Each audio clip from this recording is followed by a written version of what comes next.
We've looked at using appointment slots in Google Calendar as a very elegant, simple way to let people sign up one at a time for specific time slots that we identify on our calendar. There are, however, situations where we need multiple people to be able to sign up for the same time slot, such as conferences or meetings.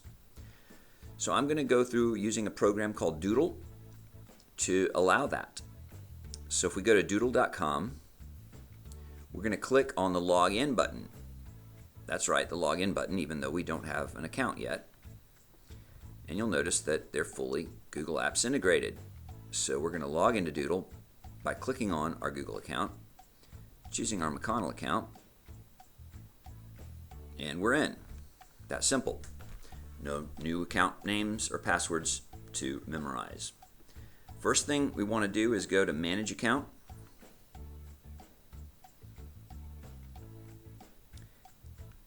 Go to Profile Settings and make sure that we have a time zone selected. By default, Doodle will come up without a time zone defined. We need to choose our country and Eastern Standard Time because in the next step we're going to link up our calendar. That's our Google Calendar. And because I enforce Eastern Standard Time on Google Calendars, the time zones have to match. Our Doodle will not allow you to do this. So once you've established Eastern Time, go to Calendars and tell it that you can of course use any calendar you prefer, but the handiest one to use would probably be your McConnell calendar, which you would get by simply clicking on Google. Again, choose your McConnell account and allow it to have access to your calendar. Now what's going to happen is the events you create, as well as all the people who sign up for your events, are going to automatically be posted to your Google Calendar, which means you'll get email reminders, etc., all the nice things that go along with that. So now, let's simply schedule an event. We'll call this Conferences. We'll have it meet in my classroom. Under description, we can put in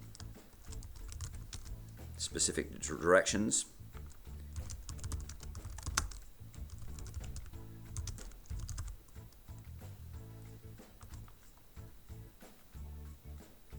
And we'll look at what the parent's view of this is going to be in a moment.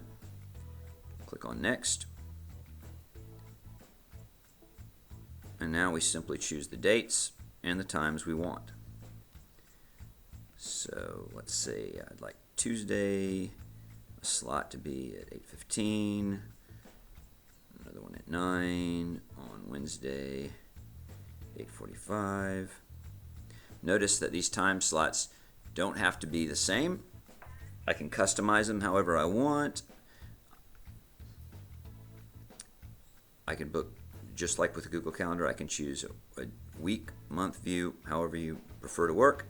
Also notice that it's showing all my bookings on the calendar so that I know what is going on for personally those days. I can also choose what calendar do you want to use. Keep in mind, however, that your homework calendar is published publicly, so you probably don't want to put these on your homework calendar, only because as people sign up for these conferences, those details would be on your homework calendar and would be visible publicly. All right. Once we've set up those times and to our satisfaction, we can click Next. We don't want to choose Basic because we're going to want to provide some further stipulations about how this is going to work. So under Settings, let's try and understand some of these. First of all, the if need be is very useful if this is being done with other people who have a calendar, who have a Doodle account and have a calendar attached, because it will search for free busy time for everybody involved, and it will automatically only show those times available for which everybody that's invited as a participant has in common.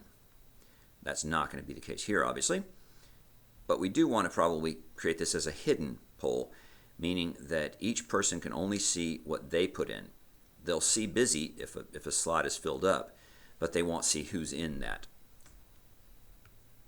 Alternatively, of course, you could unhide it and everybody can see who's signed up at what times.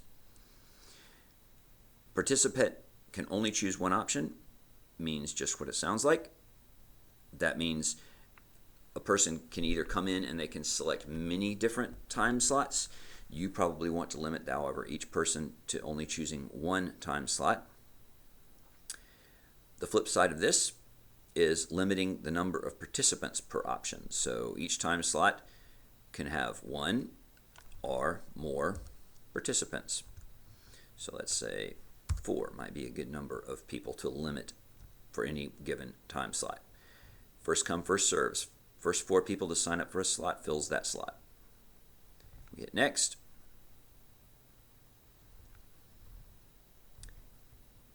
Two different ways to get this out. We can simply generate a link that you can then email or share through a Google Classroom, through a web page, however you like.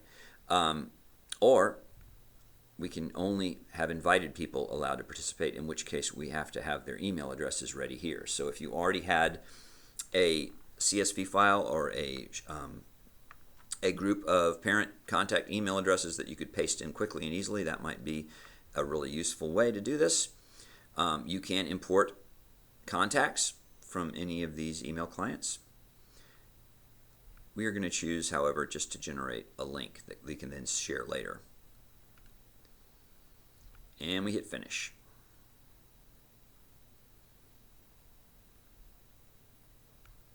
Here is our link.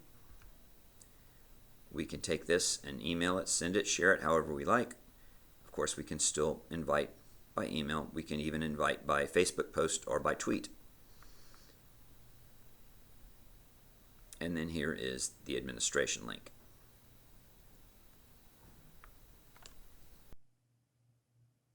All right, this is what it looks like from a parent's perspective.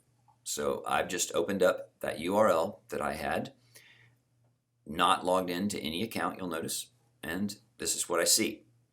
So I notice someone has already signed up for a time slot, but I can't see any of those details because remember we created this as a hidden poll.